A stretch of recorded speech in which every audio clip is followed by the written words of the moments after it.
ମୁଁ ସିଧୁ ସାର୍ ଆପଣଙ୍କୁ ସ୍ୱାଗତ କରୁଛି ଇନଫୋର୍ସ ଏକାଡେମୀ ୟୁଟ୍ୟୁବ୍ ଚ୍ୟାନେଲକୁ। ଆଜି ଆମେ ଏକ ନୂଆ ଭିଡ଼ିଓ ନେଇ ଆସିଛେ।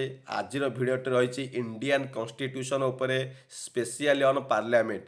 ପାର୍ଲାମେଣ୍ଟରେ ମୋଷ୍ଟ ଇମ୍ପୋର୍ଟାଣ୍ଟ ଏମସିକ୍ୟୁକୁ ମୁଁ ଉଠେଇଛି। 10ଟି ଏମସିକ୍ୟୁ ଉଠେଇଛି, କିନ୍ତୁ 50ରୁ 100 କ୍ୱେଶ୍ଚିନ୍ ଡିସ୍କସନ୍ କରିବି। ଏହା ପୂର୍ବରୁ କହି ରଖୁଛି, ଆମର ଅଫଲାଇନ୍ କୋର୍ସେସ୍ ମଧ୍ୟ ଜାରି ରହିଛି। ଇନଫୋର୍ସ ଏକାଡେମୀର ଅଫଲାଇନ୍ କୋର୍ସେସ୍ରେ ଜଏନ୍ କରିବା ପାଇଁ ଆପଣମାନେ ଆମକୁ କମେଣ୍ଟ ସେକ୍ସନରେ କମେଣ୍ଟ କରନ୍ତୁ। ମୁଁ ନିଶ୍ଚିତ ଆପଣଙ୍କୁ କଣ୍ଟାକ୍ଟ କରିବି। ତା ସହିତ କହି ରଖୁଛି, ପ୍ଲେ ଲିଷ୍ଟକୁ ଆମ ୟୁଟ୍ୟୁବ୍ ଚ୍ୟାନେଲର ପ୍ଲେ ଲିଷ୍ଟକୁ ଭିଜିଟ୍ କରନ୍ତୁ। ଆପଣମାନେ ଯଦି ଓଡ଼ିଶା ପୋଲିସ କନଷ୍ଟେବଲ୍ ପାଇଁ ପ୍ରିପେୟାର ହେଉଛନ୍ତି, କିମ୍ବା ଆର୍ଆଇ ଏକ୍ଜାମ୍ ପାଇଁ ପ୍ରିପେୟାର ହେବେ, କିମ୍ବା ଆଗକୁ ଅମିନ ଏକ୍ଜାମ୍ ଆସୁଛି ପ୍ରିପେୟାର ହେବେ, ସେସବୁ ଏକ୍ଜାମ୍ ପାଇଁ ଯଦି ପ୍ରିପେୟାର ହେବାକୁ ଚାହୁଁଛନ୍ତି, ତେବେ ଆମର ପ୍ଲେ ଲିଷ୍ଟକୁ ଭିଜିଟ୍ କରନ୍ତୁ। ସେଠି ବହୁତ ସାରା ଏମସିକ୍ୟୁ ସିରିଜ୍ ରହିଛି। ଇଣ୍ଡିଆନ୍ କନଷ୍ଟିଟ୍ୟୁସନଠୁ ଆରମ୍ଭ କରିକି ଜିକେ ଠାରୁ ଆରମ୍ଭ କରିକି Odia grammar, English grammar, situational awareness, ସବୁ ପ୍ରକାର ଏମସିକ୍ୟୁ ସିରିଜ୍ ରହିଛି। ସେଗୁଡ଼ାକ ଧୁମଧାମରେ ଦେଖନ୍ତୁ। ବହୁତ ବଢ଼ିଆକେ କ୍ଲାରିଫାଏ କରାଯାଇଛି। ସେଗୁଡ଼ା ସବୁ ଦେଖନ୍ତୁ। ବହୁତ ସାରା ଏମସିକ୍ୟୁ ସିରିଜ୍ ରହିଛି, ଆପଣଙ୍କୁ ନିଶ୍ଚିନ୍ତ ହେଲ୍ପଫୁଲ୍ କରିବ ଏକ୍ଜାମ୍ ପାଇଁ।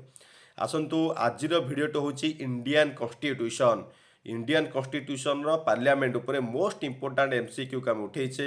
ଧୁମଧାମରେ ଡିସ୍କସନ୍ କରିବା। ଯେମିତିକି ଆପଣ ସ୍କ୍ରିନ୍ ଉପରେ ଦେଖିପାରୁଛନ୍ତି, ଏମସିକ୍ୟୁ ରହିଛି କ'ଣ? ପାର୍ଲାମେଣ୍ଟ ଉପରେ ମୋଷ୍ଟ ଇମ୍ପୋର୍ଟାଣ୍ଟ ଏମସିକ୍ୟୁ ଆମେ ଡିସ୍କସନ୍ କରିବା। ଆସନ୍ତୁ, ଡେରି କରିବାନି, ଭିଡ଼ିଓଟିକୁ ଷ୍ଟାର୍ଟ କରିବା।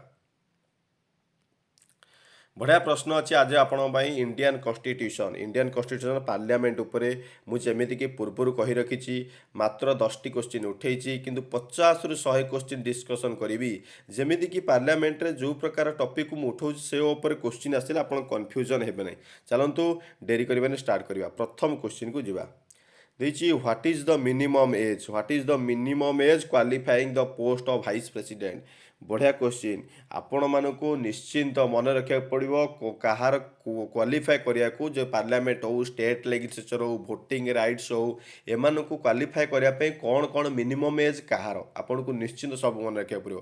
ଏଇ ଗୋଟିଏ କ୍ୱେଶ୍ଚିନ୍ ଯଥାସମ୍ଭବ ମୁଁ କିଛିଟା ଡିସ୍କସନ୍ କରିବି, ଯାହାଫଳରେ ଆପଣଙ୍କୁ ଏକ୍ଜାମ୍ ପାଇଁ ଭଲ ହେବ ଜାଣିବା ପାଇଁ। ଚାଲନ୍ତୁ ଷ୍ଟାର୍ଟ କରିବା। Minimum age qualifying the post of vice president. ହଁ, ଭାଇସ୍ ପ୍ରେସିଡେଣ୍ଟ ଯେଉଁ କ୍ୱାଲିଫାଏ କରିବେ ଇଲେକ୍ସନରେ, ତା ପାଖରେ ମିନିମମ୍ ଏଜ୍ ଦରକାର। ଏହାର ଆନ୍ସର୍ ତମେ ବି ଜାଣିଛ, ମୁଁ ବି ଜାଣିଛି, କହି ରଖୁଛି। ଏହାର ଆନ୍ସର୍ ହେଉଛି 35 ବର୍ଷ। 35 ଇୟର୍ ଦରକାର ମିନିମମ୍ ଏଜ୍ ଭାଇସ୍ ପ୍ରେସିଡେଣ୍ଟକୁ କ୍ୱାଲିଫାଏ କରିବାକୁ। ତ ସାର୍ ଆସନ୍ତୁ, ଆଉ କ'ଣ ଅଛି ଭାଇସ୍ ପ୍ରେସିଡେଣ୍ଟ, କିମ୍ବା ଆଉ କ'ଣ ମିନିମମ୍ ଏଜ୍ ଅଛି, ଆପଣ ଜଣାଇଦେବେ। ଆସନ୍ତୁ ଦେଖନ୍ତୁ, ଦେଇଛି ପ୍ରେସିଡେଣ୍ଟ ଆଣ୍ଡ ଭାଇସ୍ ପ୍ରେସିଡେଣ୍ଟ। ହଁ, ଦେଖନ୍ତୁ, ପ୍ରଥମ ଦେଖନ୍ତୁ, ଦେଇଛି ପ୍ରେସିଡେଣ୍ଟ ଆଣ୍ଡ ଭାଇସ୍ ପ୍ରେସିଡେଣ୍ଟ। କେତେ ବର୍ଷ ଦରକାର? 35 ବର୍ଷ। ମନେ ରହିଲା? ପ୍ରେସିଡେଣ୍ଟ, ଭାଇସ୍ ପ୍ରେସିଡେଣ୍ଟ ଆଉ ଗଭର୍ଣ୍ଣର, ତିନିଟା ଜିନିଷ। ଆଉ ଗୋଟେ କ'ଣ କହିଲି? ଗଭର୍ଣ୍ଣର। ପ୍ରେସିଡେଣ୍ଟ, ଭାଇସ୍ ପ୍ରେସିଡେଣ୍ଟ ଆଉ ଗଭର୍ଣ୍ଣରଙ୍କ ପାଇଁ ମିନିମମ୍ ଏଜ୍ ଦରକାର କ୍ୱାଲିଫାଇ ପାଇଁ 35 ବର୍ଷ, 35 ଇୟର୍ସ। ମନେ ରହିଲା? ତାପରେ ହେଉଛି ପ୍ରାଇମ୍ ମିନିଷ୍ଟର ମନେ ରଖନ୍ତୁ, ଯେଉଁ ଆମର ରହିଛନ୍ତି ପ୍ରଧାନମନ୍ତ୍ରୀ, ସେ ଦୁଇଟା ମୁଁ ଦେଇଛି। ଗୋଟେ ଦେଇଛି 25 ବର୍ଷ, ଆଉ ଗୋଟେ ଦେଇଛି 30 ବର୍ଷ। କନଫ୍ୟୁଜନ୍? କିଛି କନଫ୍ୟୁଜନ୍ ହେବାର ନାହିଁ। ମୋ ପାଖରେ ଆସିଛନ୍ତି ମାନେ ସବୁ ମୁଁ କ୍ଲିଅର୍ କରି ଆପଣଙ୍କୁ ଛାଡ଼ିବି। କନଫ୍ୟୁଜନ୍ ବିଲକୁଲ ନାହିଁ। ଦେଇଛି ପ୍ରାଇମ୍ ମିନିଷ୍ଟର ଦରକାର 25 ବର୍ଷ କିମ୍ବା 30 ବର୍ଷ। ଆପଣଙ୍କ ମନରେ ପ୍ରଶ୍ନ ଉଠୁଥିବ, କେମିତି ଏମିତି କେମିତି? ଗୋଟେ ଲୋକ ପାଇଁ ତ ଗୋଟେ ମିନିମମ୍ ଏଜ୍ ରହିବା ଦରକାର ନା, ଗୋଟେ ପୋଷ୍ଟ ପାଇଁ। ଦୁଇଟା କେମିତି? 25 ବର୍ଷ ପାଇଁ, 30 ବର୍ଷ ପାଇଁ। ମୁଁ କହୁଛି, ଏଇ ଭିଡ଼ିଓରେ ସବୁ କ୍ଲିୟର୍ କରିବି, କିଛି କନଫ୍ୟୁଜନ୍ ହେବନି। 25 ଦେଖନ୍ତୁ, ପ୍ରାଇମ୍ ମିନିଷ୍ଟର ହେଉଛନ୍ତି ଏମିତି ଗୋଟେ ପଦବୀ, ହେଲା କି, ପ୍ରାଇମ୍ ମିନିଷ୍ଟର ଆଉ ଗୋଟେ ଚିଫ୍ ମିନିଷ୍ଟର, ଏ ଦୁଇଟା ହେଉଛନ୍ତି ଏମିତି ଗୋଟେ ପଦବୀ, ଇଏ ଆସିଛନ୍ତି ଲେଜିସ୍ଲେଚରରୁ। ଯେମିତିକି ପ୍ରାଇମ୍ ମିନିଷ୍ଟର ଆସିଛନ୍ତି ପାର୍ଲାମେଣ୍ଟରୁ। ଆମର ସେଣ୍ଟ୍ରାଲ ଲେଜିସ୍ଲେଚର କେଉଁଟା ଭାରତରେ? ପାର୍ଲାମେଣ୍ଟ, ଯାହାକୁ ସଂସଦ ବୋଲି କହୁଛେ। ସିଏ ଆସିଛନ୍ତି ପାର୍ଲାମେଣ୍ଟରୁ। ଚିଫ୍ ମିନିଷ୍ଟର ଆସିଛନ୍ତି କେଉଁଠୁ? ଷ୍ଟେଟ୍ ଲେଜିସ୍ଲେଚରରୁ। ବର୍ତ୍ତମାନ ଚିଫ୍ ମିନିଷ୍ଟର କଥାକୁ ଭୁଲିଯାଅ, ଆମକୁ କ'ଣ ମନେ ରଖିବାକୁ ପଡ଼ିବ? ଆମେ କଥା ହେଉଛେ ବର୍ତ୍ତମାନ ପ୍ରାଇମ୍ ମିନିଷ୍ଟର। ପ୍ରାଇମ୍ ମିନିଷ୍ଟର ଯେଉଁଠି ଆସିଛନ୍ତି, ସେ ପାର୍ଲାମେଣ୍ଟରୁ। ପାର୍ଲାମେଣ୍ଟରେ ଦୁଇଟା ଗୃହ, ଗୋଟେ ହେଲା ଲୋକସଭା, ଆଉ ଗୋଟେ ରାଜ୍ୟସଭା। ଲୋକସଭା ହେଉଛି ଲୋୟର ହାଉସ୍, ରାଜ୍ୟସଭା ହେଉଛି ଅପର ହାଉସ୍। ମନେ ରଖ, ପାର୍ଲାମେଣ୍ଟରେ ଯେଉଁ ଏଇ ଦୁଇଟା ଗୃହରେ ଯେଉଁ ପ୍ରାଇମ୍ ମିନିଷ୍ଟର ହେବେ, ପ୍ରାଇମ୍ ମିନିଷ୍ଟର କୌଣସି ଗୋଟିଏ ଗୃହରୁ ବି ଆସିପାରିବେ। ଆଇଦର ସିଏ ଲୋକସଭାରୁ ଆସିପାରିବେ କିମ୍ବା ରାଜ୍ୟସଭାରେ ବସେ। ସେମିତି କିଛି ମାଣ୍ଡାଟୋରି ନାହିଁ ଯେ ଗୋଟିଏ ଗୃହରୁ ଆସିପାରିବେ, ନା। ଆମର ଆର୍ଟିକଲ 75, କେତେ? Article 75 of the Indian constitution କହୁଛି, the prime minister can be appointed either from the any house of the parliament. କୌଣସି ଗୋଟିଏ ଗୃହରୁ, ଲୋକସଭା ହେଉ କିମ୍ବା ରାଜ୍ୟସଭା ହେଉ, କୌଣସି ଗୋଟିଏ ଗୃହରୁ ଆସିପାରିବେ। ଅର୍ଥାତ୍ କୌଣସି ଗୋଟେ ଗୃହରୁ ଆସିପାରିବେ ମାନେ ଆମେ ଜାଣିଛେ ଲୋକସଭାର ମେମ୍ବର ହେବା ପାଇଁ ମିନିମମ୍ ଦରକାର 25 ବର୍ଷ, ରାଜ୍ୟସଭାର ମେମ୍ବର ହେବା ପାଇଁ ମିନିମମ୍ ଦରକାର 30 ବର୍ଷ। ତ ଏଇଠୁ ଆମେ ବୁଝିପାରିଲେ ଯଦି ପ୍ରାଇମ୍ ମିନିଷ୍ଟରଟି ଲୋକସଭାରୁ ଆସିଥିବେ ତାହେଲେ ତାଙ୍କୁ 25 ବର୍ଷ ଦରକାର, ଯଦି ପ୍ରାଇମ୍ ମିନିଷ୍ଟରଟି ରାଜ୍ୟସଭାରୁ ଆସିଥିବେ ତାଙ୍କୁ 30 ବର୍ଷ ଦରକାର। ପୁରା କ୍ଲିଅର, ପୁରା କ୍ଲିଅର। ଏଠି ଯେଉଁ ମୁଁ ଲେଖିଥିଲି ପ୍ରାଇମ୍ ମିନିଷ୍ଟର 25 ବର୍ଷ 30 ବର୍ଷ, ତାର ଉଦ୍ଦେଶ୍ୟ ଏଇଥିପାଇଁ ଲେଖିଥିଲି ଯେ ପ୍ରାଇମ୍ ମିନିଷ୍ଟର କୌଣସି ଗୋଟେ ଗୃହରେ ଆସିପାରିବେ, ସେ ଲୋକସଭା ହେଉ କିମ୍ବା ରାଜ୍ୟସଭା ହେଉ। ଲୋକସଭାରେ ଆସିଲେ ତାଙ୍କୁ ମିନିମମ୍ ଏଜ୍ ଦରକାର 25 ବର୍ଷ, ରାଜ୍ୟସଭାରେ ଆସିଲେ ତାଙ୍କୁ ମିନିମମ୍ ଏଜ୍ ଦରକାର 30 ବର୍ଷ। ପୁରା କ୍ଲିଅର, ପୁରା କ୍ଲିଅର। ଆଗକୁ ଚାଲଯିବା।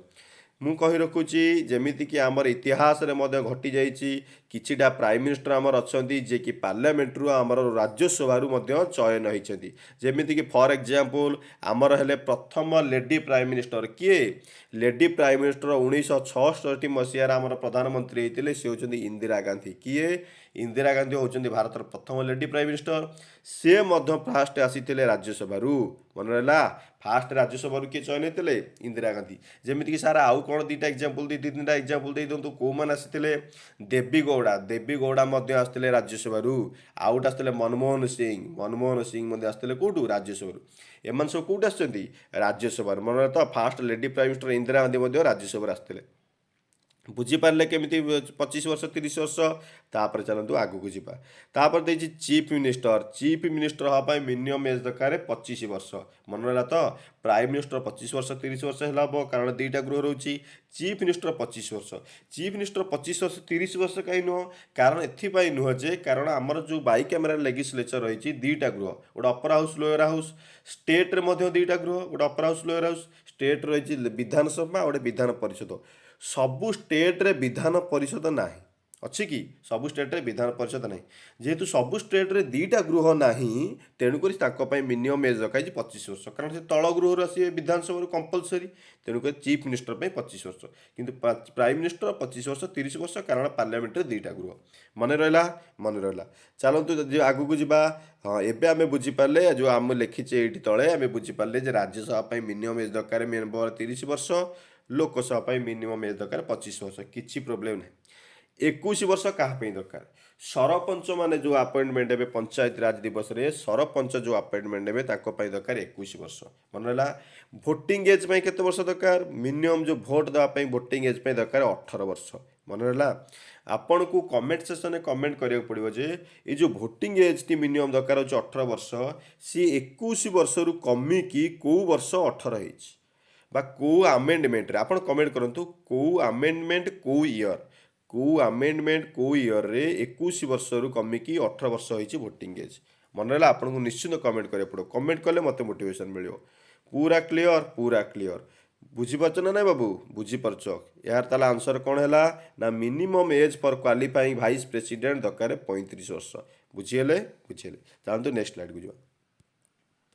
Presently how many Indian state have bicameral legislature? ଏଇନେ ଟିକେ ପୂର୍ବରୁ ବୁଝେଇଲି ବାଇ କ୍ୟାମେରା ଲେଜିସ୍ଲେଚର। ବଢ଼ିଆ କ୍ୱେଶ୍ଚିନ୍ ଉଠେଇଛି, ଆପଣଙ୍କର exam oriented question. Bicameral legislature ଅର୍ଥ ହେଉଛି କ'ଣ? Two houses of the parliament. ଦେଖନ୍ତୁ ଏଠି ଲେଖା ହେଇଛି କ'ଣ?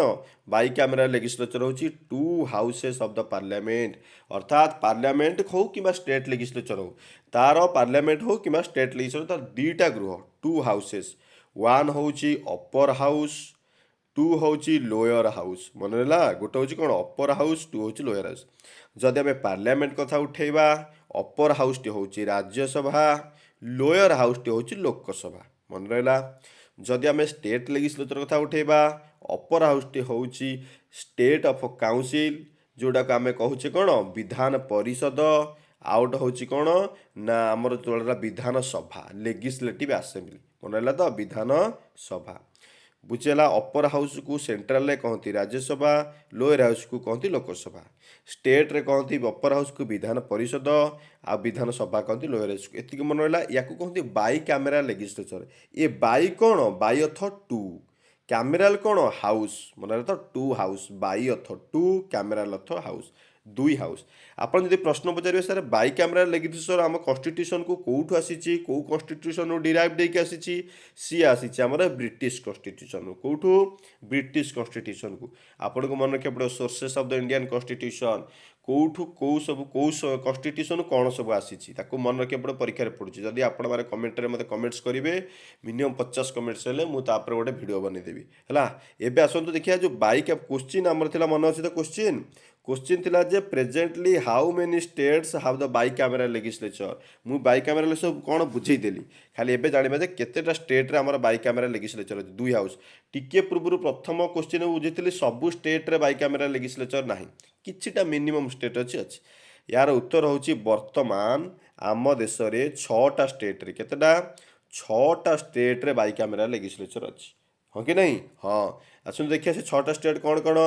6 ଷ୍ଟେଟ୍ ଏହିପରି ଦେଖନ୍ତୁ, ଆଗରୁ ଥିଲା 7ଟି, କିନ୍ତୁ ବର୍ତ୍ତମାନ ଜାମ୍ମୁ ଆଣ୍ଡ କାଶ୍ମୀର ନାହିଁ, କାରଣ ଜାମ୍ମୁ ଆଣ୍ଡ କାଶ୍ମୀର ଷ୍ଟେଟ୍ ଭାଙ୍ଗିକି ୟୁନିୟନ୍ ଟେରିଟୋରୀ ହେଇଯାଇଛି, ହଁ କି ନାହିଁ? ହଁ, ତେଣୁକରି ସେଠି ଆଉ ବାଇ କ୍ୟାମେରା ଲେଜିସ୍ଲେଚର ନାହିଁ।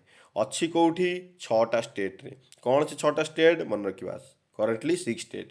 ଗୋଟେ ହେଲା ଉତ୍ତରପ୍ରଦେଶ, ବିହାର, ମହାରାଷ୍ଟ୍ର, କର୍ଣ୍ଣାଟକ, ଆନ୍ଧ୍ରପ୍ରଦେଶ, ତେଲେଙ୍ଗାନା। ନର୍ଦର୍ନ ଷ୍ଟେଟ୍ ଦୁଇଟା ମନେ ରଖନ୍ତୁ, ଉତ୍ତରପ୍ରଦେଶ ତା ପାଖେ ବିହାର, ମନେ ରହିଲା। ସାଉଦର୍ନ ଷ୍ଟେଟ୍ 4ଟାକ ଲାଗିକି ଅଛି, ମହାରାଷ୍ଟ୍ର, ଆନ୍ଧ୍ରପ୍ରଦେଶ, ତେଲେଙ୍ଗାନା, କର୍ଣ୍ଣାଟକ। ଇଏ 6ଟା ଷ୍ଟେଟ୍ ଆପଣଙ୍କୁ ମନେ ରଖିବାକୁ ପଡ଼ିବ ଯେଉଁଠିକି ଆମର ବାଇ କ୍ୟାମେରାଲ ଷ୍ଟ୍ରକ୍ଚର ଅଛି, ହଁ କି ନାହିଁ? ହଁ, ଚାଲନ୍ତୁ ନେକ୍ସଟ କ୍ୱେଶ୍ଚିନ୍କୁ ଯିବା, ମନେ ତ।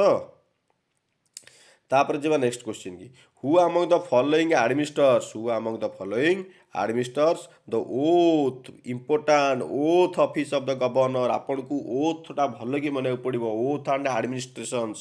କିଏ କାହାକୁ ଶପଥ ପାଠ କରାନ୍ତି, କିଏ କାହା ଦ୍ୱାରା ଶପଥ ନିଅନ୍ତି, ଏ ଦୁଇଟା ଜିନିଷ ଆପଣଙ୍କୁ ନିହାତି ମନେ ରଖିବ। ତାହେଲେ କ୍ୱେଶ୍ଚିନ୍ କ'ଣ ଦେଇଛି, ହୁ ଆମଙ୍ଗ ଦ, ମୁଁ କହିଲିଣି ଆପଣ ପାଇଁ ସେଇ ପ୍ରକାର କ୍ୱେଶ୍ଚିନ୍ ମୁଁ ଉଠେଇକି ଆଣି ଯାହା exam oriented. Who among the following administers the oath of the governor, ଗଭର୍ଣ୍ଣରକୁ କିଏ ଶପଥ ପାଠ କରାନ୍ତି, ଏହାର ଅର୍ଥ ଏହା ହେଲା ଓଥ୍ ଅର୍ଥ ଶପଥ। ହଁ, ଆଚ୍ଛା ଦେଖିବା ଆପଣ ତାର ଉତ୍ତର ମୁଁ କହିଦେଉଛି, ତାପରେ ଆଗକୁ ଯିବା। ଗଭର୍ଣ୍ଣରକୁ କିଏ କରିବେ? Chief justice of concern high court, ମନେ ରଖନ୍ତୁ ଗଭର୍ଣ୍ଣରକୁ କରାଇବେ chief justice of concern high court. ଅର୍ଥାତ୍ ଯେଉଁ ଷ୍ଟେଟ୍ କନସର୍ଣ୍ଣ ହାଇକୋର୍ଟ ଅର୍ଥ ହେଲା ଯେଉଁ ଷ୍ଟେଟ୍ରେ ଗଭର୍ଣ୍ଣର ଆପଏଣ୍ଟମେଣ୍ଟ ନେବେ, ସେଇ ଷ୍ଟେଟ୍ର ଯିଏ ଚିଫ୍ ଜଷ୍ଟିସ୍ ଥିବେ, କିଏ? Chief justice. ଚିଫ୍ ଜଷ୍ଟିସ୍ ଷ୍ଟେଟ୍ର ମାନେ ଷ୍ଟେଟ୍ର ସର୍ବୋଚ୍ଚ ନ୍ୟାୟାଳୟ କେଉଁଟା? ଷ୍ଟେଟ୍ର ଉଚ୍ଚ ନ୍ୟାୟାଳୟ ହେଉଛି ହାଇକୋର୍ଟ। ତେଣୁକରି ହାଇକୋର୍ଟର ଯିଏ ଚିଫ୍ ଜଷ୍ଟିସ୍ ଥିବେ ଗଭର୍ଣ୍ଣରକୁ ଶପଥ ପାଠ କରିବେ, ମନେ ରହିଲା। ତାହେଲେ ଗଭର୍ଣ୍ଣର କିଏ କରିବେ? Chief justice of concern high court. ତ ଏ ଆମେ ବୁଝିଗଲେ। ଆସନ୍ତୁ ଆମେ ଯେମିତିକି ଗୋଟେ କ୍ୱେଶ୍ଚିନ୍ 10ଟା ଲେଖା କ୍ୱେଶ୍ଚିନ୍ ଡିସ୍କସନ୍ କରୁଛେ 10-20ଟା, ସେମିତି ଡିସ୍କସନ୍ କରିବା। ଦେଇଛି oath, oath of the office. Oath of the office ମନେ ରଖନ୍ତୁ ଆମର କେଉଁ ସିଡ୍ୟୁଲରେ ଅଛି? 3rd ସିଡ୍ୟୁଲ୍ ଆପଣଙ୍କୁ 12ଟା ଅଛି, 12ଟାକ ମନେ ରଖିବାକୁ ପଡ଼ିବ। ଆଗରୁ ଥିଲା 8ଟା, ଏଇନେ ଅଛି 12ଟା, ଆପଣଙ୍କୁ ମନେ ରଖିବାକୁ ପଡ଼ିବ। ତାହେଲେ ତୃତୀୟ ସିଡ୍ୟୁଲରେ କ'ଣ କହୁଛି? ତୃତୀୟ ସିଡ୍ୟୁଲରେ କହୁଛି oath of the office of the governor. ଅର୍ଥାତ୍ ଖାଲି ଗଭର୍ଣ୍ଣରକୁ ନୁହଁ, ସମସ୍ତଙ୍କର ଓଥ୍ ଆଣ୍ଡ ଆଡମିନିଷ୍ଟ୍ରେସନ୍ କେଉଁଠି ଲେଖା ହେଇଛି, ଆଡମିନିଷ୍ଟର୍ସ କେଉଁଠି ଲେଖା ହେଇଛି, ସେସବୁ ତୃତୀୟ ସିଡ୍ୟୁଲରେ, ହଁ କି ନାହିଁ? ହଁ, ତେଣୁକରି ଆପଣମାନେ ଜାଣିଗଲେ ତୃତୀୟ ସିଡ୍ୟୁଲରେ ଲେଖା ହେଇଛି। ଏବେ ଆସନ୍ତୁ ଦେଖିବା ଗୋଟେ ଗୋଟେକୁ। ପ୍ରେସିଡେଣ୍ଟ, ଆଚ୍ଛା କହିଲେ ପ୍ରେସିଡେଣ୍ଟକୁ କିଏ ଶପଥ ପାଠ କରାନ୍ତି? ପ୍ରେସିଡେଣ୍ଟକୁ କରାଇବେ ଚିଫ୍ ଜଷ୍ଟିସ୍ ଅଫ୍ ଇଣ୍ଡିଆ, ସୁପ୍ରିମକୋର୍ଟର ମୁଖ୍ୟ ବିଚାରପତି। ଯେମିତିକି ଷ୍ଟେଟ୍ରେ ଗଭର୍ଣ୍ଣରକୁ ହାଇକୋର୍ଟର ମୁଖ୍ୟ ବିଚାରପତି କରନ୍ତି, ସେମିତି ସେଣ୍ଟରରେ ପ୍ରେସିଡେଣ୍ଟକୁ କରିବେ ମୁଖ୍ୟ ବିଚାରପତି ଅଫ୍ ସୁପ୍ରିମକୋର୍ଟ। ମନେ ରହିଲା କନେକ୍ସନ୍, ଏ କନେକ୍ସନ୍ କଲେ ଜାଣିପାରିବେ। ଆଚ୍ଛା କହିଲେ ଦେଖିବା, ପ୍ରେସିଡେଣ୍ଟକୁ ଯେଉଁ ଓଥ୍ ଦିଆ ହୁଏ ତାର ଆର୍ଟିକିଲ୍ କେତେ? ଆର୍ଟିକିଲ୍ 60, ମନେ ରହିଲା। ଆର୍ଟିକିଲ୍ 60 କହୁଛି ପ୍ରେସିଡେଣ୍ଟକୁ ଶପଥ ପାଠ କରାଯିବ ଓଥ୍। ଆଚ୍ଛା, ଭାଇସ୍ ପ୍ରେସିଡେଣ୍ଟକୁ କିଏ ଶପଥ ପାଠ କରିବ ବା ଓଥ୍ ଦେବ? ପ୍ରେସିଡେଣ୍ଟ। ଭାଇସ୍ ପ୍ରେସିଡେଣ୍ଟକୁ କିଏ କରିବେ? ପ୍ରେସିଡେଣ୍ଟ। ଆଚ୍ଛା, ଭାଇସ୍ ପ୍ରେସିଡେଣ୍ଟକୁ ଯେଉଁ ପ୍ରେସିଡେଣ୍ଟ କରିବେ ତାଙ୍କର ଆର୍ଟିକିଲ୍ କେତେ? ଭାଇସ୍ ପ୍ରେସିଡେଣ୍ଟକୁ ଯେଉଁ 69। ଏ ଦୁଇଟା ଆର୍ଟିକିଲ୍ ମନେ ରହିଲା। ମୁଁ ଆପଣଙ୍କୁ 20ଟା ଲେଖା କ୍ୱେଶ୍ଚିନ୍ ଡିସ୍କସନ୍ କରିବି, ଗୋଟେରେ କହିଛି। ପ୍ରେସିଡେଣ୍ଟକୁ ଶପଥ ପାଠ କରାଇବେ chief justice of India, article ହେଉଛି 60। ଭାଇସ୍ ପ୍ରେସିଡେଣ୍ଟକୁ କରାଇବେ ପ୍ରେସିଡେଣ୍ଟ, ଆର୍ଟିକିଲ୍ ହେଉଛି 69। ଏତିକି ମନେ ରହିଲା? ମନେ ରହିଲା। ଚାଲନ୍ତୁ ଆଗକୁ ଆଉ କ'ଣ ଅଛି ଦେଖିବା। ଆଗକୁ ଆଉ କ'ଣ ଅଛି ନା, ଆଗକୁ ଅଛି ଗଭର୍ଣ୍ଣର୍ସକୁ ଜାଣିଗଲେ chief justice of concern high court, କିଛି ପ୍ରୋବ୍ଲେମ୍ ନାହିଁ। ଆଉ ହେଲା ପିଏମ୍ ଆଉ ସିଏମ୍। ପ୍ରାଇମ୍ ମିନିଷ୍ଟରକୁ କରାଇବେ ପ୍ରେସିଡେଣ୍ଟ, ଚିଫ୍ ମିନିଷ୍ଟରକୁ କହିବେ ଗଭର୍ଣ୍ଣର, ଏଇଟା ଆମେ ଜାଣିଛେ, କିଛି ପ୍ରୋବ୍ଲେମ୍ ନାହିଁ। ତାହେଲେ who among the following administers and the oath of the governor office, ଗଭର୍ଣ୍ଣରକୁ ତାହେଲେ କିଏ ଦିଅନ୍ତି ଓଥ୍? ୟାର ଆନ୍ସର୍ ଆମେ ବୁଝିଗଲେ chief justice of concern high court. ଏଥିରେ କିଛି ପ୍ରୋବ୍ଲେମ୍ ନାହିଁ। ଯାହା ଯାହା କହୁଛି, ଯାହା ଯାହା ସ୍କ୍ରିନ୍ରେ ଲେଖିଛି ତାକୁ ବି ନୋଟ୍ କରନ୍ତୁ, ଯାହା ଯାହା ଏକ୍ସଟ୍ରା ଫ୍ୟାଡ୍ କରନ୍ତୁ ମୁଁ ନିଜେ କହୁଛି ତାକୁ ବି ଲେଖନ୍ତୁ। ମୁଁ ସବୁ କହିପାରୁଥାନ୍ତି, କିନ୍ତୁ ଆପଣମାନଙ୍କୁ ସୁବିଧା ପାଇଁ ମୁଁ ସ୍କ୍ରିନ୍ ଆପଣଙ୍କ ପାଇଁ ପରିଶ୍ରମ କରି ଆଣି ଲେଖୁଛି। ତ ଭିଡ଼ିଓଟିକୁ ଟିକେ ସେୟାର କରନ୍ତୁ, ଲାଇକ୍ କରନ୍ତୁ, କମେଣ୍ଟସ୍ ମଧ୍ୟ ନିହାତି କରନ୍ତୁ। ଚାଲନ୍ତୁ ନେକ୍ସଟ ସ୍ଲାଇଡ଼କୁ ଯିବା। କ'ଣ ଅଛି question? Which articles that council of a minister is collectively responsive to legislative assembly? बढ़िया question. Articles of the Indian constitution very very important आपन को मन रखा पड़ो कही सबुतक देजी collectively responsible to the legislative assembly अर्थात देजी council of minister of legislative assembly state legislative assembly रो काउंसिल ऑफ मिनिस्टर को आर्टिकल या से कही ना कही देखुना स्टेट लेजिस्लेटिव काउंसिल आम आपन को मन रखा पड़ो यार उत्तर मुझे कहीदे तापर यथा संभव बुझेबी यार उत्तर हूँ 164 आर्टिकल कौन कौन state legislature council of minister मु आपन को गोटे मोर वीडियो अच्छी देखिए प्रथम वीडियो हो कि सेकेंड वीडियो हो प्ले लिस्ट को जी से इंडियन कॉन्स्टिट्यूशन फास्ट वीडियो कि सेकेंड वीडियो मु मन रखी मुझे आमर सर्ट ट्रिक्स केमी ट्रिक गुड़ा मन रखा आर्टिकल को एवं टिके खाली बुझे दूसरी से वीडियो को विजिट करेंगे निश्चिंत विजिट करेंगे देची कौन देखो मन रखु आमर 75 आर्टिकल कहूँ councils of minister of central government Kahar central government कते कहूँ 75 आर्टिकल हूँ councils of minister of central government मु कही फर्मूलाटे हूँ +100 -11 मन अच्छी तो ये 75 100 आड करूँ के 175 -11 164 अर्थात 164 जो councils of minister of state legislature मन लगे मन लानी 75 कहूँ कौन central legislature council of minister पार्लियामेंटर काउंसिल ऑफ मिनिस्टर +100 -11 करूँ के 175 -11 कले 164 हम state legislative assembly council of minister मन रहा एवं चलतु आउ कौन सारा ऑप्शन अच्छी से बुझीदे निश्चिंत बुझीदेवी किसी ओरीड हबार ना देची 199 कौन मन पकातु से फर्मूला को आमर 110 आर्टिकल कौन सेंट्रल गवर्नमेंटर मनी बिल को बिल मनी बिल 110 कौन कौन सेंट्रल गवर्नमेंटर मनी बिल पुणी से फर्मूला पकातु 110 रे 100 आड करतु 210 -11 करतु 199 आसला 199 स्टेट गवर्नमेंटर मनी बिल स्टेट गवर्नमेंटर कौन मनी बिल मन रहा चलतु नेक्स्ट ऑप्शन को जीवा देखिए 182 178 आग 178 को उठातु 182 को उठातु मन रखु आमर देची गोटे अच्छी 89 आर्टिकल आउ गोटे अच्छी 93 आर्टिकल ए दुटा आर्टिकल की मन पकातु 89 आर्टिकल हूँ आमर कौन आमर जो chairman and deputy chairman of Rajya Sabha कौन कहली chairman and deputy chairman of Rajya Sabha धीरे धीरे शुणिबे वीडियो को पॉज करेंगे नोट करेंगे chairman and deputy chairman Rajya Sabha हूँ 89 आर्टिकल 93 हूँ कौन 93 हूँ speaker and deputy speaker of Lok Sabha मन है दुटा आर्टिकल 89 सेंटर रे 89 हूँ chairman and deputy chairman of Rajya Sabha 93 हूँ speaker and deputy speaker of Lok Sabha यही फर्मूला पकातु पुणी से 100 +100 -11 +100 -11 सेंटर जेहेतु बड़ सेठी आसब आग राज्यसभा तेणुक आग राज्यसभा चेयरमैन आसिले स्टेट जेहेतु छोट सेठी आसब लोअर हाउस तेणुक सेठी आग आसब लोअर हाउस केमी पड़ुଛି फर्मूला देखो एठी फर्मूला पकाया था केते धन्य 89 89 +100 आड करतु 199 -11 करतु केते हबा था 178 हाँ कि नहीं हाँ 89 प्लस 199 -11 करतु 178 कथा अर्थात 178 आर्टिकल हवा कथा कौन ना chairman and deputy chairman of Vidhan Parishad कारण राज्यसभा उठी स्टेट रे विधान परिषद हवा कथा किंतु टिके पूर्व मु कहली जेहेतु सेंट्रल गवर्नमेंट आग आसब राज्यसभा जेहेतु स्टेट गवर्नमेंट आग आसब विधानसभा तेणु करी ए 178 आर्टिकलटा स्पीकर आउ डेप्यूटी स्पीकर ऑफ विधानसभा को बुझाऊँगी मन रहा आपण को आउ टिके क्लियर कर दूची आपण को कन्फ्यूजन बिल्कुल भी दूर हम ना मु कहली 89 गोटे कहूँ chairman deputy chairman of Rajya Sabha इतिरे +100 -11 करतु +100 199 -11 के हवा कथा 178 अर्थात 178 कहवा कथा विधान परिषदर स्टेट रे upper house Kota Vidhan Parishad chairman deputy chairman कहवा कथा किंतु मु कहली ना आग जेहेतु सेंट्रल गवर्नमेंट अपर हाउस ऊपर रहिबो स्टेट गवर्नमेंट विधानसभा ऊपर रहिबो तेणु जेहेतु विधानसभा ऊपर रहिला ता माने 178 होची speaker and deputy speaker of Vidhan Sabha मन रहा तो 178 हूँ state deputy speaker and deputy speaker of Vidhan Sabha ଆଉ ଗୋଟେ ବଳିଗଲା କ'ଣ 182। ତାମାନେ ଏଠୁ ଯେମିତିକି 99ରେ +4 ହେଇକି 93 ହେଉଥିଲା ସ୍ପିକର, ଏଠି ସେମିତି 178 +4 ହେଇକି 182 ହେଇଯିବ ଚେୟାରମ୍ୟାନ୍ ଡେପୁଟି ଚେୟାରମ୍ୟାନ୍ ଅଫ୍ ବିଧାନ ପରିଷଦ। ଷ୍ଟେଟ୍ରେ ଆଗ ଆସିଲା ବିଧାନସଭା, ତେଣୁକରି 178 ଗଲା ସ୍ପିକର ଡେପୁଟି ସ୍ପିକର ଅଫ୍ ବିଧାନସଭା, +4 ଆଡ଼େ କରିଦିଅ 182, ଇଏ ହେଲା ଚେୟାରମ୍ୟାନ୍ ଡେପୁଟି ଚେୟାରମ୍ୟାନ୍ ଅଫ୍ ବିଧାନ ପରିଷଦ। ମନେ ରଖି ମନେ ହେଲାନି, ଟିକେ କନଫ୍ୟୁଜ୍ ହେଇଥିବ କିନ୍ତୁ ଭିଡ଼ିଓକୁ 2-3 ଥର ରିପିଟ୍ କରିଦିଅନ୍ତୁ, ପ୍ଲସ୍ କରିକି ସବୁ କ୍ଲିଅର ହେଇଯିବ। ତାମାନେ ୟାର ଉତ୍ତର ଆମେ କ'ଣ ବୁଝିଲେ? ୟାର ଉତ୍ତର ବୁଝିହେଲେ ଷ୍ଟେଟ୍ ଲେଜିସ୍ଲେଟିଭ୍ ଆସେମ୍ବଲିର କାଉନସିଲ୍ସ ଅଫ୍ ମିନିଷ୍ଟର ଯେଉଁଗୁଡ଼ାକ ରହିଲେ ସିଏ ହେଉଛନ୍ତି ଆମର 164 ଆର୍ଟିକଲ। କେତେ? 164 ଆର୍ଟିକଲ। ସେଣ୍ଟ୍ରାଲ ହେଇଗଲେ ହେବ 75।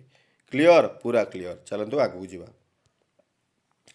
ମୁଁ ଟିକେ ପୂର୍ବରୁ 2-3 ଥର ଲେଖା ରିପିଟ୍ କରିଲି, ଯାହାଫଳରେ କି ଆପଣଙ୍କୁ କନଫ୍ୟୁଜନ୍ ହେବ ନାହିଁ, ସ୍ଲୋରେ ଟିକେ ଭଲସେ ଦେଖିଦେବେ। ଚାଲନ୍ତୁ ଆଗକୁ ଯିବା। Which country has the lengthiest constitution of the world? ପରୀକ୍ଷାରେ ପଡ଼ିକି ଅଛି ଆପଣଙ୍କର, ଯଦି ଆପଣ କନଷ୍ଟେବଲ ପାଇଁ ପ୍ରିପେୟାର ହେଉଛନ୍ତି କିମ୍ବା ଆର୍ଆଇ ଏକ୍ଜାମ୍ ପାଇଁ ପ୍ରିପେୟାର ହେଉଛନ୍ତି, ଅମିନ ଏସବୁ ପଡ଼ିକି ଅଛି। Which country has the lengthiest constitution? ସବୁଠୁ ଅଧିକ ଲମ୍ବା, ଯାହାକୁ ଅଧିକ ବଡ଼ କନଷ୍ଟିଟ୍ୟୁସନ୍ ବୋଲି କହନ୍ତି, largest constitution in the world. କିଏ? ଆମର ଇଣ୍ଡିଆ କନଷ୍ଟିଟ୍ୟୁସନ୍, ଆମ ଭାରତର କନଷ୍ଟିଟ୍ୟୁସନ୍ ସବୁଠୁ ଲେନ୍ଦିଏଷ୍ଟ। ମନେ ଅଛି ତ? ମନେ ଅଛି, ତେଣୁକରି କିଛି ପ୍ରୋବ୍ଲେମ୍ ନାହିଁ। ତ ଆସନ୍ତୁ କନଷ୍ଟିଟ୍ୟୁସନ୍ ଉପରେ ଟିକେ ଜାଣିବା। ଯଦି କନଷ୍ଟିଟ୍ୟୁସନ୍ ଉପରେ ଅଧିକ ଜାଣିବା ପାଇଁ ଚେଷ୍ଟା କରୁଛନ୍ତି, ମୁଁ ଗୋଟେ ଭିଡ଼ିଓ ବନେଇଥିଲି। ଆପଣ ଆମର କାହିଁକି 26 ଜାନୁଆରୀ କି ଗଣତନ୍ତ୍ର ଦିବସ ବୋଲି କହନ୍ତି, ଆପଣ ପ୍ଲେ ଲିଷ୍ଟକୁ ଯାଇକି ସେଠି ଦେବ ଫ୍ୟାକ୍ଟ ରିଭିଲ୍ଡ, ସେଠି ଆପଣ ଦେଖିଦେବେ। ଏବେ ଉତ୍ତର ବୁଝିଗଲା। ଦେଇଛି କ'ଣ? Which country has the lengthiest constitution of the world? India constitution ସବୁଠୁ ଲେନ୍ଦିଏଷ୍ଟ। ଯଦି ପ୍ରଶ୍ନ ଥାନ୍ତା ସବୁଠାରୁ ପ୍ରଥମେ କନଷ୍ଟିଟ୍ୟୁସନ୍ କେଉଁ କଣ୍ଟ୍ରି କରିଥିଲା, ସିଏ ହେଲା ୟୁନାଇଟେଡ୍ ଷ୍ଟେଟ୍ସ, କିନ୍ତୁ ଆମକୁ ପ୍ରଶ୍ନ ଅଛି ସବୁଠୁ ଲେନ୍ଦିଏଷ୍ଟ ଇଣ୍ଡିଆ। ଆସନ୍ତୁ ଇଣ୍ଡିଆର କନଷ୍ଟିଟ୍ୟୁସନ୍ ଉପରେ ଟିକେ ଜାଣିବା। କ'ଣ କ'ଣ ଇଣ୍ଡିଆର କନଷ୍ଟିଟ୍ୟୁସନ୍? ମନେ ଅଛି ତ? ଭାରତର ସମ୍ବିଧାନ କେବେ ଗଠନ ହେଇଥିଲା? ନଭେମ୍ବର 26, 1949ରେ ଆଡପ୍ଟ ହେଇଥିଲା। ଯେହେତୁ ନଭେମ୍ବର 26, 1949ରେ ଆଡପ୍ଟ ହେଇଥିଲା ବା କମ୍ପ୍ଲିଟ୍ ହେଇଥିଲା, ନଭେମ୍ବର 26କୁ ଆମେ କନଷ୍ଟିଟ୍ୟୁସନ୍ ଡେ ବୋଲି କହୁଛେ, ସମ୍ବିଧାନ ଦିବସ ବୋଲି କହୁଛେ। ମନେ ରହିଲା? ମନେ ରହିଲା। ଚାଲନ୍ତୁ ଜାନୁଆରୀ 26, 1950 ମସିହାରେ କ'ଣ ହେଇଥିଲା? ଭାରତର କନଷ୍ଟିଟ୍ୟୁସନ୍ କେମ୍ ଇନ୍ଟୁ ଏଫର୍ଟ ହେଇଥିଲା, ଅର୍ଥାତ୍ କାର୍ଯ୍ୟକାରୀ ହେଇଥିଲା। କେମ୍ ଇନ୍ଟୁ ଏଫର୍ଟ ହେଇଥିଲା, ଅର୍ଥାତ୍ କାର୍ଯ୍ୟକାରୀ ଥିଲା। 26 ଜାନୁଆରୀ 1950ରେ କାର୍ଯ୍ୟକାରୀ ହେଇଥିବାରୁ 26 ଜାନୁଆରୀକୁ ଆମେ ରିପବ୍ଲିକ୍ ଡେ ବୋଲି ପାଳନ କରୁଛେ। ତ ସେ ରିପବ୍ଲିକ୍ ଡେ କାହିଁକି ପାଳନ କରୁଛେ ଗଣତନ୍ତ୍ର ଦିବସ? ଆପଣ ଯଦି ସେ ଭିଡ଼ିଓଟିକୁ ମୋର ଫ୍ୟାକ୍ଟ ରିଭିଲ୍ଡରେ ଥିବା ଭିଡ଼ିଓଟିକୁ ଦେଖିବେ, ପୁରା କ୍ଲିଅର ହେଇଯିବେ। ବୁଝିଗଲା ତ? ତାହେଲେ ଦୁଇଟା ଜିନିଷ ଆମେ ଜାଣିଲେ। 26 ନଭେମ୍ବରରେ ଆମର ସରିଗଲା। ଆଉ ଥରେ ରିପିଟ୍ କରୁଛି, 26 ନଭେମ୍ବରରେ ସରିଗଲା, 26 ଜାନୁଆରୀ 1950 କାର୍ଯ୍ୟକାରୀ ହେଲା। ତ ମୋର ସେଇ ଭିଡ଼ିଓରେ ଆମର ଜଣେ ଷ୍ଟୁଡେଣ୍ଟ ହେଉ କିମ୍ବା ଜଣେ ଭାଇ ମୋର କମେଣ୍ଟ କରିଥିଲେ ଯେ କି କ'ଣ ନା ସାର୍, ଆମର 26 ନଭେମ୍ବରରେ ତ 1949ରେ ଆମର କମ୍ପ୍ଲିଟ୍ ହେଲା, କାହିଁକି 2 ମାସ ଅଧିକ ସମୟ ଲାଗିଲା କିମ୍ବା 2 ମାସ ଅପେକ୍ଷା କରିବାକୁ ପଡ଼ିଲା ଆମର କାର୍ଯ୍ୟ କରିବା ପାଇଁ? ତା'ର ମୁଖ୍ୟ କାରଣ କ'ଣ ଥିଲା? ମୁଁ ଖାଲି ଟିକେ 1 ମିନିଟ୍ରେ ସେ କ୍ଲାରିଫାଏ କରିଦେଉଛି, ଯାହାଫଳରେ କି ଯେଉଁ ଭାଇଟି ମୋର କମେଣ୍ଟ କରିଥିଲେ କିମ୍ବା ସମସ୍ତଙ୍କ ପାଇଁ ଜାଣିବା ଜିନିଷ ଜାଣନ୍ତୁ। ପରୀକ୍ଷାରେ ପଢ଼ିଲା ଭଳି କୋଶ୍ଚିନ୍ ମଧ୍ୟ ତାପରେ ତା ଭିତରେ ମୁଁ ଡିସ୍କସନ୍ କରିଥାଏ। ମନେ କରନ୍ତୁ କାହିଁକି 2 ମାସ ଆମର ଡିଲେ ହେଇଥିଲା ଆମର କନଷ୍ଟିଟ୍ୟୁସନ୍ଟି କାର୍ଯ୍ୟକାରୀ ହେବା ପାଇଁ? ଶୁଣନ୍ତୁ, ଆମର ଗୋଟେ ଥିଲା 1929 ମସିହା।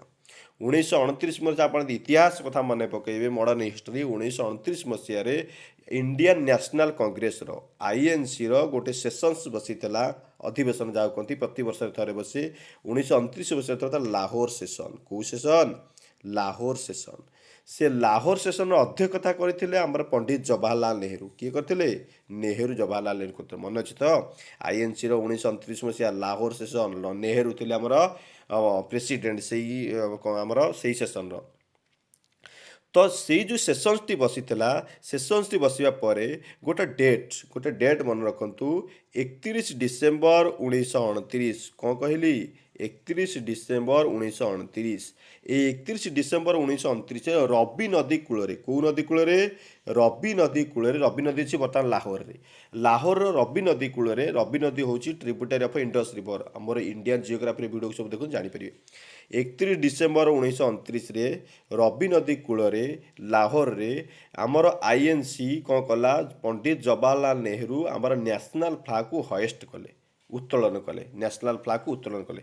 ଆଉ ସେହି ଦିନ, ଅର୍ଥାତ୍ 31 ଡିସେମ୍ବର 1929, ସେହି ଦିନ ଡିକ୍ଲେୟାର କଲେ ଯେ ଜାନୁଆରୀ 26 ଜାନୁଆରୀ 26 को आमे कौन बोली ऑब्जर्व करिबा इंडिपेंडेंस डे बोली ऑब्जर्व करिबा मन रहा 1929 मसीहा Lahore session Jawaharlal Nehru president of INC 31 December 1929 रे रवि नदी कूଳରେ न्याशनल फ्लैग को होएस्ट कले एवं सही दिन डिक्लेयर कले जानुआरी 26 को आम एथर इंडिपेंडेंस डे बोली स्वाधीनता दिवस बोली पालन करियो जेहेतु जवाहरलाल नेहरू जानुआरी 26 टाकू गोटे इंडिपेंडेंस डे बोली घोषणा करथिले सही कारणरू आमर जत सब कन्स्टिट्यूएंट असेंबली मेंबर थिले से निष्पत्ति नेले जे जानुआरी 26 पर्यंत आम अपेक्षा करिबा भारतर संविधान को कार्यकारी करेबा मन रहा से कारण जानुआरी 26 मत 2 मास मत अपेक्षा करा पड़ा आमको कार्यकारी करने that is the historic date of Indian constitution Indian history आपको बड़ा मन रखिए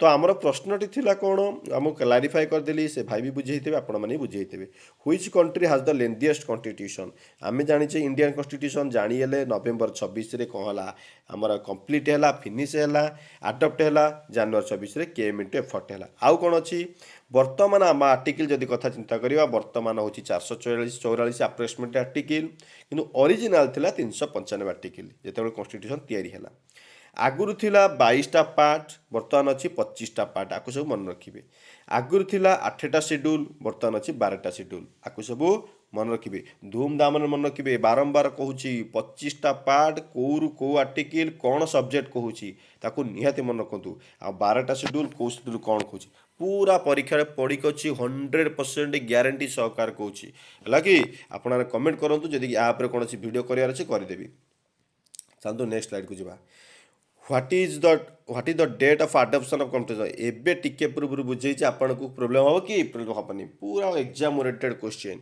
पूरा धूमधाम देखी जातु अडॉप्शन 3टा वर्ड मन रखु अडॉप्शन कंप्लीट फिनिश परीक्षा जदि पड़ा किसी कन्फ्यूज हवा ना पूरा आमर 26 नवेम्बर 1949 किसी प्रोब्लेम अच्छी किसी प्रोब्लेम नहीं मन रहा 3टा वार्ड यदि कॉन्स्टिट्यूशन अडॉप्शन आसला कंप्लीट आसला फिनिश है 26 नवेम्बर 1949 हूँ ठीक उत्तर जानीले आउ सार कौन डेट मेंशन कर देखीदे टे से डेट उपर आपड़ जमीक सबूतक ऑप्शन को उठे क्लीयर कर भी कर निश्चित करी है कि बाबू हाँ देखा कौन ना 26 जनवरी 1950 कौन है टिके पूर्व बुझीली आमर रिपब्लिक डे कॉन्स्टिट्यूशन केम इंटू एफर्ट होता 15 अगस्त 1940 आम देश स्वाधीन होता हाँ कि नहीं हाँ जहाँ आम इंडिपेंडेंस डे बोली 15 अगस्त को पालन कर 13 डिसेम्बर 1946 भेरी इंपोर्टाट 13 डिसेम्बर 1946 मन रखु ये 13 डिसेम्बर 1946 कौन होता आमर गोटे डिसेम्बर 9 1946 आम कन्स्टिट्यूएंट आसेम्बली फास्ट मीटिंग बसला कौन होता फास्ट मीटिंग बसला के डिसेम्बर 9 1946 तार 4 दिन पर कौन है आमर ऑब्जेक्टिव रिजोल्यूशन अर्थात डिसेम्बर 13 1946 ऑब्जेक्टिव रिजोल्यूशन कौ रिजोल्यूशन ऑब्जेक्टिव रिजोल्यूशन जहाँ को आजिकल तुम प्रियम्बुल बोली कहूँ प्रस्तावना हाँ कि नहीं से प्रियम्बुल पूर्व नाम कौन ऑब्जेक्टिव रिजोल्यूशन किए इंट्रोड्यूस करथिले JL नेहरू जवाहरलाल नेहरू मन रहा तो भारत प्रथम प्राइम मिनिस्टर किए जवाहरलाल नेहरू डिसेम्बर 13 1946 मसीह कन्स्टिट्यूएंट आसेम्बली ऑब्जेक्टिव रिजोल्यूशन को इंट्रोड्यूस करथिले जार एबे नुआ नाम होची प्रियम्बुल मन रहा 4टा ऑप्शन क्लीयर कली बुझेदी धूमधाम रे बुझेली तो मन रखिए सबतक धूमधाम मन रखिए तो देखिए कौन what is the date of adoption of constitution आम ए पूरा आंसर जानीले 26 नवेम्बर 1949 हूँ अडॉप्शन कार्यकारी हूँ 26 जनवरी क्लीयर पूरा क्लीयर चलते नेक्स्ट स्लाइड को जावा which of the 3 words were added later the preamble एने टिके पूर्व प्रियम्बुल बुझेली मु पूरा कनेक्शन रखी आपन को कन्फ्यूजन न हवाई देखिए कौन which 3 words were later added the preamble आम जो प्रियम्बुल प्रस्तावना होता जो कन्स्टिट्यूशन तैयारी होता है जहाँ थिला लैटर परवर्ती मुहूर्त में कौन 3टा वर्ड आड हो मन रखु मुझे टिके पूर्व बुझी कन्स्टिट्यूशन आड हवा अर्थात प्लस हवा माइनस हवा अर्थात सब्सट्राक्ट हवा आबोलिश करदे पूरा उठेदेवा ये 3टा जिनस केमिति हो पार संभव ये 3टा जिनस हो पार केवल आमेंडमेंट प्रोसीजर द्वारा मुझे फास्ट 2-3टा भिडियो भलसे बुझे देखीदेवे आमेंडमेंट द्वारा हो पार अर्थात 3टा वार्ड आड हो माने आमेंडमेंट हो आमेंडमेंट प्रोसीजर जानी आम पार्ट 20 रे कहूँ केते पार्ट 20 आसी कौटू साउथ आफ्रिकार कौट आसी साउथ आफ्रिकार आमेंडमेंट प्रोसीजर आर्टिकल हूँ 368 आपको धूमधाम मन रखिए हाँ कि नहीं हाँ एबे जानिए आसतु कौन 3टा वार्ड आड होता 3टा वार्ड आड हो कौन ना उत्तर हूँ सेकुलार सोशियालिस्ट एंड इंटीग्रिटी मन रहा 3टा वार्ड कौन परवर्ती मुद्रा आड हो सेकुलार सोशियालिस्ट इंटीग्रिटी मन रखु ए 3टा वार्ड जो आड हो पार्लियामेंट रे सॉरी प्रियम्बुल रे ये आड हो 1976 मसीह कौ आमेंडमेंट रे 42 आमेंडमेंट रे मन रहा 1976 मसीह 42 आमेंडमेंट रे 3टा वार्ड आड हो सेकुलार सोशियालिस्ट इंटीग्रिटी कौन आड हो प्रियम्बुल आड हो मन रहा तो केबे बुलिबे नहीं केबे बुलिबे नहीं 3टा वार्ड कौन सेकुलार सोशियालिस्ट इंटीग्रिटी चलतु आज लास्ट स्लाइड 10 नंबर क्वेश्चन को जीवा बढ़िया प्रश्न आपण उठे पूरा एग्जाम ओरिएंटेड वीडियो को यथा संभव शेयर करूँ सब्सक्राइब बढ़ेले मोर मोटिवेशन मिलो कमेंट तो धूमधाम रे करूँ देखिए कौन which famous case involve the basic structure doctor of the Indian constitution मन रखु परीक्षा पढ़ी के अच्छी पूरा धूमधाम रे नहीं जातु प्रश्नटी को basic structure doctrine of the Indian basic structure मूलदुआ बर्तमान कॉन्स्टिट्यूशन जोड़ा मूलदुआ ताकू आमे कौन सी हालत रे डिलीट करिपरिया नहीं जदि प्रियम्बुल किसी सॉरी आमर बेसिक स्ट्रक्चर किसी मेंशन होगा धन्य आम रिपब्लिक वार्डटा मेंशन होगा अर्थात कॉन्स्टिट्यूशन चाहिए आम हटई पार ना जिते पावरफुल प्राइम मिनिस्टर आसतु हटई पारे ना ये है बेसिक स्ट्रक्चर भेरी भेरी इंपोर्टाट चैप्टर ये बेसिक स्ट्रक्चर यार 2-3 घंटार वीडियो आपणकर एग्जाम सरू आपड़ जब कहे मुझे गोटे लेक्चर बनईदेवी किसी प्रोब्लेम ना आगुरी आम कॉन्स्टिट्यूशन बेसिक स्ट्रक्चर डॉक्ट्राइन नाला आड के ऑप्शन ए Kesavananda Bharati versus state of Kerala 1973 मसीह अर्थात यहाँ उत्तरार अर्थात Kesavananda Bharati versus state of Kerala जो केस होता सुप्रीम कोर्ट ता जजमेंट आसला केबे 1973 मसीह ये 1973 मसीह सुप्रीम कोर्टर जो मेम्बर बसी से माने जजमेंट देले जे कौन ना basic structure doctrine of the Indian constitution आड है